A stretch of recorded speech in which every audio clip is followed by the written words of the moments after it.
Hello guys, কেমন আছো সবাই? আজকে অনেক দিন পর ভিডিও দিচ্ছি কারণ আমার এক্সাম চলছে। আর শুধু আমার না, এটা সবারই চলছে আই থিঙ্ক। তো এখানে প্রথমে এসে দেখলাম একটা রেইন লিলি ফুটেছে, আর রেইন লিলিটা এত সুন্দর ছিল, বাস্তবে এটা আরও সুন্দর ছিল। তো এটা হচ্ছে, আমি জাস্ট এগুলো হাইব্রিড ছিল তো তাই একটু পানি দিয়েছি, বৃষ্টির পানি, আর হয়ে গেছে। খুবই সুন্দর কিন্তু এটা, না? তারপরেই হচ্ছে যে আমার অ্যাডেনিয়াম গাছটা, তো এটাকে রিপোর্টিং করার কথা ছিল এক্সাম শেষ হলেই। প্রায় কয়েকটা গাছই আমি রিপোর্টিং করে দিব। তো এই যে দেখতে পাচ্ছেন, এর থেকে কলে আসছে, দেখছেন কি সুন্দর না?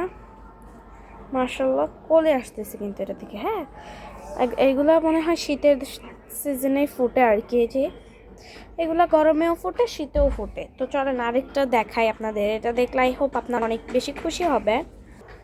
এই যে স্নেক প্লান্টের পাতা থেকে কত সুন্দর একটা বাচ্চা দিয়েছে, আপনারা দেখতে পাচ্ছেন। দেখলেই বুঝতে পারবেন যেটাকে কত অবহেলা করে আমি এখানে রেখে দিয়েছিলাম। এটা থেকে কত সুন্দর মাশাআল্লাহ একটা ছোট্ট বাচ্চা দিয়েছে। এখন আমি বুঝতে পারছি যে আপনার এই শীতের সময় যদি স্নেক প্লান্টের পাতা বসান, অবশ্যই আপনি সেটা থেকে চারা করতে পারবেন। তারা সেটা থেকে তারা আপনাকে বাচ্চা দিবে। এই যে দেখতেই পাচ্ছেন, এই যে এখানে একটা গাছও ঠিক মতো পানি নাই। ওই দেখেন গাইজ, এই যে এটা থেকেও ছাড়তেছে, দেখছেন?